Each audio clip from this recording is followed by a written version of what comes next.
This episode of Playing on a Budget is brought to you by CoolStuffInc.com, the #1 source of games and gaming accessories, and by GatheringMagic.com, the #1 source of Magic the Gathering news and articles. Hi there, it's Kevin with Gathering Magic and CoolStuffInc.com, here with another episode of Playing on a Budget. We are still a week out until Born of the Gods cards are legal on MTG, so I thought I'd go ahead and do one more modern budget deck. This one is called Krark-Clan, or Krark-Clan Eggs is what they like to call it, because it uses the card Krark-Clan Ironworks, and then all the eggs with the combination of face reward and open the vault. So I've just got Cool Stuff's website pulled up right here, and I've got the cards in here, most of the cards in here. There's a few of the commons I left out. The bulk of the cost is actually going to come from the sideboard of 4 of Leyline of Sanctity. So if you're not actually worried about decks that Leyline of Sanctity is good against, you can actually save yourself $60 right there. And then the bulk of the deck is easily under $100, not only under the $200 budget that we've allocated for modern Playing on the Budget series. So anyway, the other one of expensive card is a $30 Emrakul that we use as our kill condition. And everything else in this deck is, yeah, basically every other card in this entire deck is under $2. And there is play sets of like the Urza's Mines and whatnots, but very, very, very budget-friendly deck for modern. And it actually does quite well. It's pretty fun, too. It's going to be another combo deck, though. I apologize for... Combo decks seem to be like really the only inexpensive way to get into modern. If you... I've already done a Soul Stitcher. I've already done a mono black discard deck. And so...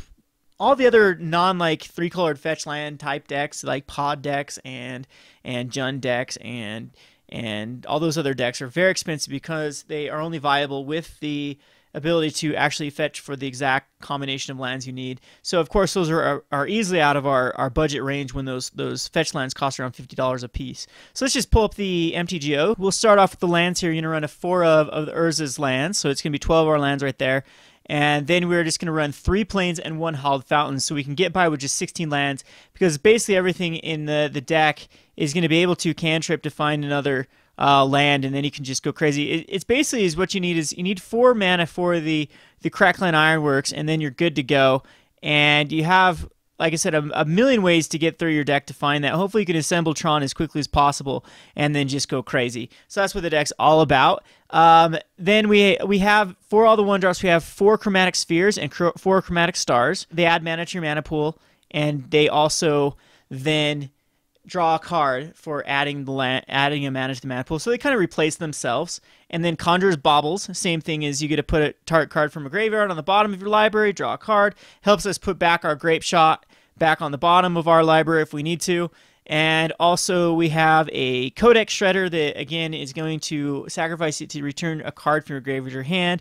This will return any one of the cards like it Open the Vaults, so we can actually infinite combo. Expedition Map will help us go find our remaining Tron land, and we're trying to rely on actually going through our deck fast enough to find the Tron, to assemble the Tron, rather than actually searching for it like RG Tron does. So then we have Elsewhere Flask, that when it comes to play, you draw a card, and then you can sacrifice it to actually turn a land type into any basic land type of your choice. So you can actually turn your plains into the red for Grapeshot or the blue for Fabricate, and we'll get to those cards in a minute. Then we have Etherium Sculptors, which when they make artifact spells cost 1 less, meaning you can play all these guys for free and then chain them.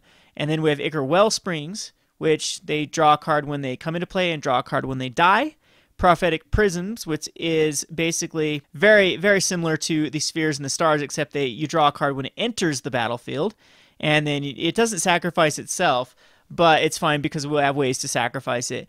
And then we have a Singleton Grapeshot, which is one of our kill conditions, a 2 of Fabricate to actually go find our Krark-Clan Ironworks, which is our engine.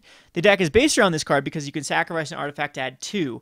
So not only these cards all replacing themselves, when you sacrifice them, like these Prophetic Prisms, Ichor Wellsprings, when you sacrifice them, you get a net total of 2 mana, and then you can just go crazy. The cool thing about this is you can actually sacrifice itself. And to get all these back, we have a Singleton face reward that says return all to the battlefield all permanent cards in your graveyard that were put there from the battlefield this turn. And then Open the Vaults actually just says return all artifacts and enchantment cards from all graveyards to the battlefield under their owner's control. So we definitely have The combo is to put as many stuff into the graveyard, open the vaults, get it all back, sacrifice it all, and then you can actually chain the Spine of Ish Sah to actually lock out your opponent, or what you try to do is you actually just get 15 mana and go through your entire deck till you find Emrakul, cast Emrakul, you get an extra turn, and basically he's gonna win the game in a couple turns. So that is the gist of the deck. Onto the sideboard, we have mostly sideboards are to protect our combo. I am including Torpor Orbs as just kind of a hoser versus Pod and Twin. And then we have Needle. Needle is mainly in here for like Relic of Progenitus that will actually just make you get rid of your graveyard. It's just a very versatile card. You can shut down so many things with the Needle. And again, we're going to be shutting down things that actually would be hindering our combo from going off. We have defense grids that we can actually play against the counterspell-like decks, as it makes them cost 3 more during our turn, so it'll actually help us go off on our particular turn. Then we have Leyline of Sanctity that will help protect us against any sort of Thoughtseize decks like Jund, and Tempest of Light to destroy enchantments like Stony Silence and Rest in Peace. And there are a few other enchantments that are problematic in the format. And then again, we have a Wear and Tear. They can destroy both artifacts and enchantments. And they're really good because they're only 1 mana to destroy an enchantment. So second turn, if they Stony Silence, you can just use one of your planes, hopefully use a planes or float a mana to then tear their Stony Silence, and then you're okay. So that's the gist of the deck. Again, the win condition is either Storm Counting up to Grapeshot or to casting Emrakul. So I actually need one more in my sideboard. Let's see here.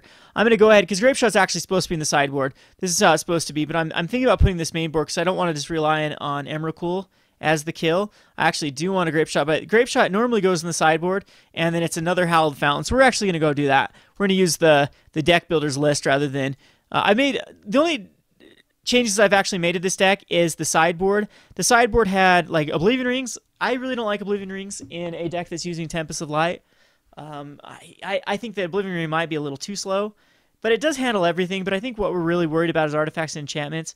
Maybe Oblivion Ring's in here to actually destroy a problematic creature that would hinder us from going off, but I think we'd rather just worry about Stony Silence and Rest in Peace as our #1 target that we are worried about. And it does have some other hates like Relic of Progenitus, but we're the combo deck. I don't think I have to worry about other combo decks, as we will try to go off on turn number, I believe, 3. So anyway, let's see if we can get some wins with this deck. This has been Kevin with GatheringMagic.com. Thanks for watching.